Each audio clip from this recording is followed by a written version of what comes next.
Magandang umaga po sa inyong lahat at live mula rito sa Pag-asa Weather Forecasting Center. Narito na nga ang taya ng ating panahon ngayong araw ng Linggo, June 7, 2026. Sa atin pong latest satellite images, makikita po natin na bawasan na yung mga kaulapan lalo na po dito sa may kanlurang bahagi po ng Luzon.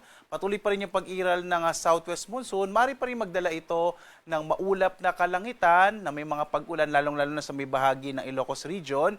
Medyo maulap na kalangitan din po ang mararanasan sa ilang pang bahagi ng Central Luzon, lalong-lalo na yung Bataan, Zambales, kabilang na po yung Tarlac at Bulacan. At makararanas at kasama rin po yung Pampanga. Sa Metro Manila at mga karating na lalawigan, kagaya ng Rizal, Cavite at Batangas, ngayong araw medyo maulap din yung kalangitan at posibleng makalat-kalat ang mga pag-ulan, pagkilat, pagkulog. Sa iba pang bahagi na ating bansa, mapapansin po natin halos wala na masyadong kaulapan dito sa may Visayas at Mindanao, ay makararanas naman ng mga localized rain showers and thunderstorms sa dakong hapon hanggang sa gabi. Nakikita nga po natin na itong hanging habagat or southwest monsoon na nagsimula nitong nakaraang mga linggo ay inaasa natin medyo hihina po dahil doon sa mga susunod na araw, tamang-tama po sa panahon nga ng darating na pasukan ngayong linggo, ina-expect po natin medyo mababawasan yung mga malalakas na mga pag-ulan na dulot ng hanging habagat or southwest monsoon. Sa ngayon naman, wala tayong minomonitor na anumang low pressure area. Wala pa po tayong bagyo ngayon sa loob at labas ng Philippine Area of Responsibility. Kahapon naman lumabas ng Philippine Area of Responsibility ang bagyong Esther at ito ay nasa may bahagi ng Japan at maaaring mag-isang low pressure area na lamang. So asahan po natin mga kababayan sa mga susunod na araw ay wala po na po tayong minomonitor o i-expect na low pressure area o bagyo. Ngayong buwan nga ng Hunyo, isa o dalawang bagyo ang inaasa ating mabubor papasok ng Philippine Area of Responsibility. So dito sa Luzon, inaasahan pa rin natin, malaki pa rin yung posibilidad ng mga pag-ulan sa ilang bahagi ng Ilocos Norte at Ilocos Sur. Magiging maulap naman yung kalangitan sa nalabing bahagi po ng Ilocos Region. Kabilang din dyan ang Bataan, Zambales, Pampanga, Tarlac at Bulacan. Sa Metro Manila at ilang pang mga lalawigan gaya ng Cavite, Batangas at Rizal, posibleng medyo maulap na kalangitan din ang mararanasan sa araw na ito. Sa nalabing bahagi ng Luzon, inaasahan naman natin ang mga localized rain showers and thunderstorms sa dakong hapon hanggang sa gabi. Asahan na po natin, lalo na sa panahon na tayo ng tag-ulan, mas mapapadalas na yung mga thunderstorms sa hapon hanggang sa gabi at maging din sa magdaling araw. Kaya mainam po, lagi tayong merong pananggalang sa ulan. Yung agwat ng temperatura natin sa Lawag, nasa 25 to 32 degrees Celsius. Sa Baguio naman, 17 to 23 degrees Celsius.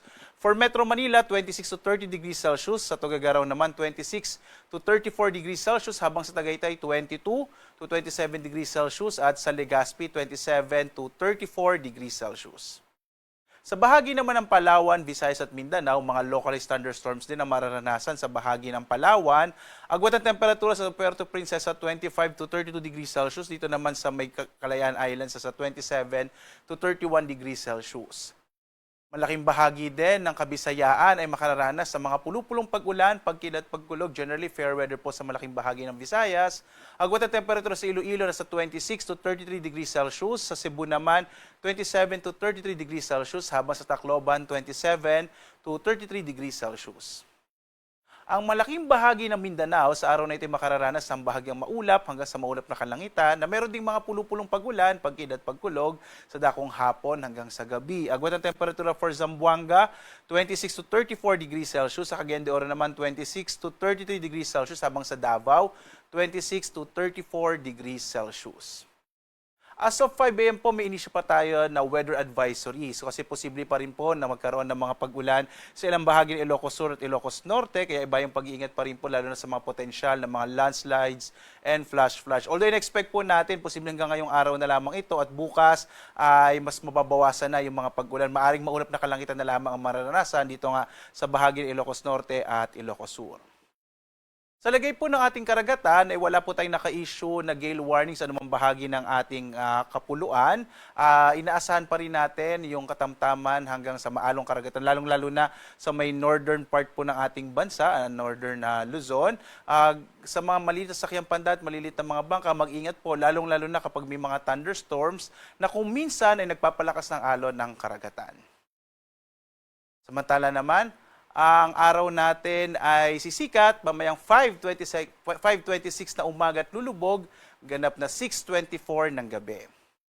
At sundan naman po tayo sa ating iba't ibang mga social media platforms, lalo po malapit na nga yung pasukan, no? Maaari nyo pong malaman yung latest update sa lagay ng ating panahon kapag sinundan nyo po ang ating iba't ibang mga social media platforms sa X, sa Facebook at YouTube at sa ating dalawang websites, pag-asa.dc.gov.ph at panahon.gov.ph, kung saan makikita nyo po nakamapa real-time mga iba't ibang mga warnings na ini-issue ng ating ahensya.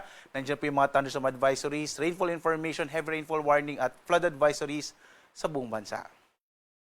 At live po nagbibigay update mula dito sa Pag-asa Weather Forecasting Center. Ako naman si Obet Badrina. Maghanda po tayo lagi para sa ligtas na Pilipinas. Maraming salamat po. Have a blessed Sunday sa inyong lahat.